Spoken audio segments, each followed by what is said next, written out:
Penting untuk ditegaskan sejak awal bahwa narasi ini tidak disusun dengan niat untuk mendiskreditkan keyakinan spiritual siapapun atau menyerang institusi agama tertentu.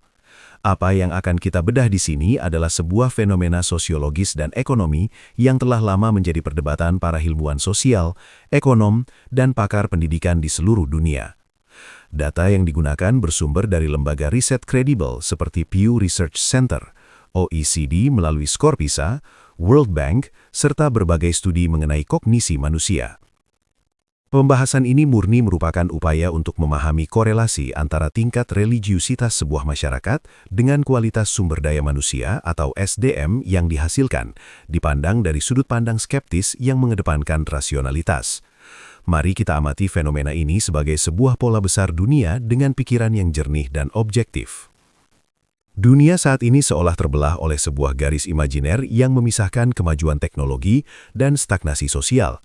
Jika kita meletakkan peta tingkat religiusitas dunia di atas peta kualitas sumber daya manusia yang diukur melalui skor literasi, numerasi, kemampuan sains, serta inovasi, kita akan menemukan sebuah pola yang sangat konsisten, bahkan mungkin mengusik bagi sebagian orang. Negara-negara yang menempatkan agama sebagai poros utama kehidupan publik dan kebijakan negara cenderung memiliki skor pembangunan manusia yang lebih rendah dibandingkan dengan negara-negara yang telah mengadopsi sekularisme atau setidaknya menempatkan agama di ruang privat yang sangat terbatas. Fenomena ini bukan sekadar kebetulan statistik, melainkan sebuah teka-teki besar. Mengapa ketika sebuah bangsa semakin terpaku pada dogma, kemampuan mereka untuk bersaing di panggung inovasi global justru melambat? Apakah ada sesuatu dalam struktur berpikir religius yang secara tidak sengaja menghambat pertumbuhan kualitas intelektual manusia? Salah satu titik awal yang paling krusial untuk dipahami adalah bagaimana sistem pendidikan di negara-negara dengan religiusitas tinggi seringkali mengalami benturan prioritas. Kualitas sumber daya manusia sangat ditentukan oleh pendidikan yang memicu pemikiran kritis, skeptisisme ilmiah, dan keberanian untuk mempertanyakan status quo. Namun dalam masyarakat yang sangat religius, pendidikan seringkali berfungsi sebagai alat transmisi dogma daripada alat pembebasan intelektual. Data dari skor PISA, Program for International Student Assessment, menunjukkan bahwa negara-negara dengan tingkat ketaatan agama yang ekstrim secara konsisten berada di peringkat bawah dalam kemampuan sains dan matematika. Ada kecenderungan sistemik untuk memprioritaskan hafalan teks-teks kuno dan kepatuhan pada otoritas moral daripada penguasaan algoritma atau pemahaman mendalam tentang biologi evolusioner.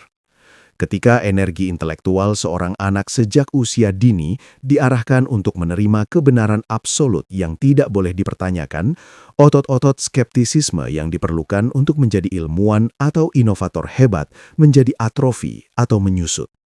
Lebih dalam lagi, kita harus melihat bagaimana gaya kognitif atau cara berpikir manusia dipengaruhi oleh lingkungan religius yang dominan. Para psikolog kognitif seperti Will Gervais dan Ara Norenzayan telah melakukan penelitian ekstensif yang menunjukkan adanya perbedaan antara pemikiran intuitif dan pemikiran analitis. Agama secara alamiah sangat bergantung pada pemikiran intuitif, sesuatu yang terasa benar secara emosional dan sesuai dengan narasi yang sudah mapan. Sebaliknya, kemajuan SDM di era modern membutuhkan pemikiran analitis yang dingin, yang seringkali harus melawan intuisi kita sendiri untuk menemukan kebenaran objektif. Di negara dengan SDM rendah, kita sering melihat pola fatalisme yang kuat. Ketika kegagalan ekonomi, bencana alam, atau rendahnya kualitas hidup dianggap sebagai takdir atau ujian, maka dorongan kolektif untuk melakukan perbaikan sistemik melalui sains dan kebijakan berbasis data menjadi melemah. Mengapa harus bersusah payah memperbaiki infrastruktur atau mengejar gelar doktor dalam teknologi semikonduktor jika nasib sudah ditentukan di langit? Mentalitas ini secara perlahan mengikis daya saing bangsa. Selanjutnya, kita tidak bisa mengabaikan masalah kesetaraan gender sebagai pilar kualitas SDM. Negara-negara yang paling religius di dunia cenderung memiliki batasan yang ketat terhadap peran perempuan di ruang publik.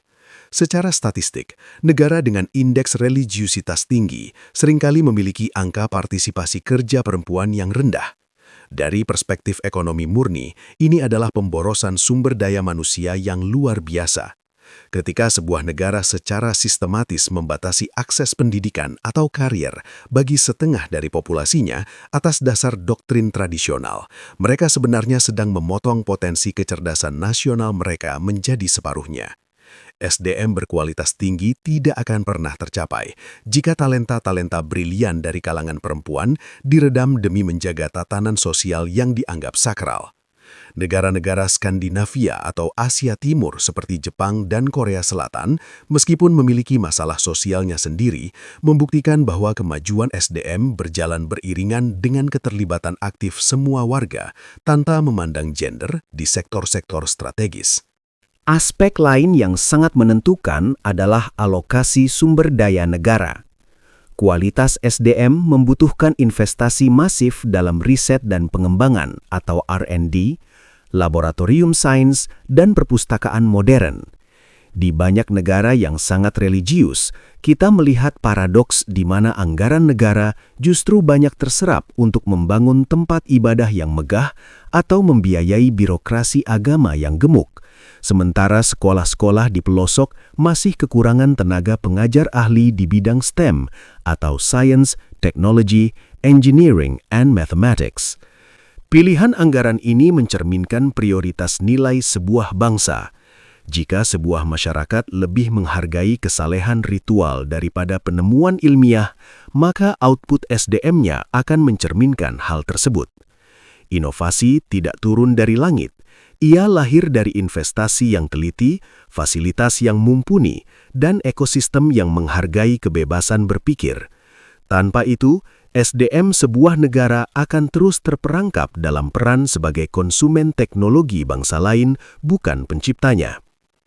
Fenomena brain drain atau pelarian modal manusia juga menjadi faktor penghambat yang signifikan di negara-negara religius. Individu-individu dengan kecerdasan di atas rata-rata yang memiliki pemikiran kritis dan haus akan inovasi seringkali merasa tercekik di lingkungan yang terlalu dogmatis dan konservatif.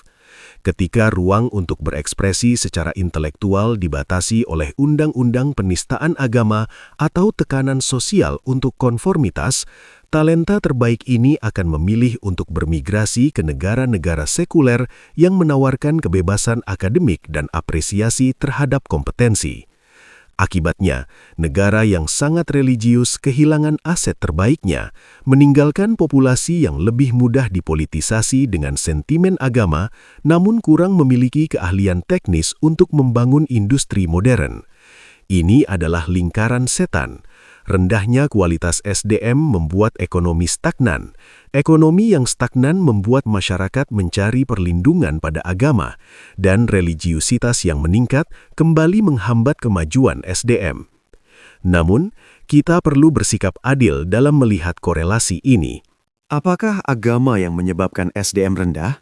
Ataukah kemiskinan dan rendahnya pendidikan yang membuat orang menjadi lebih religius?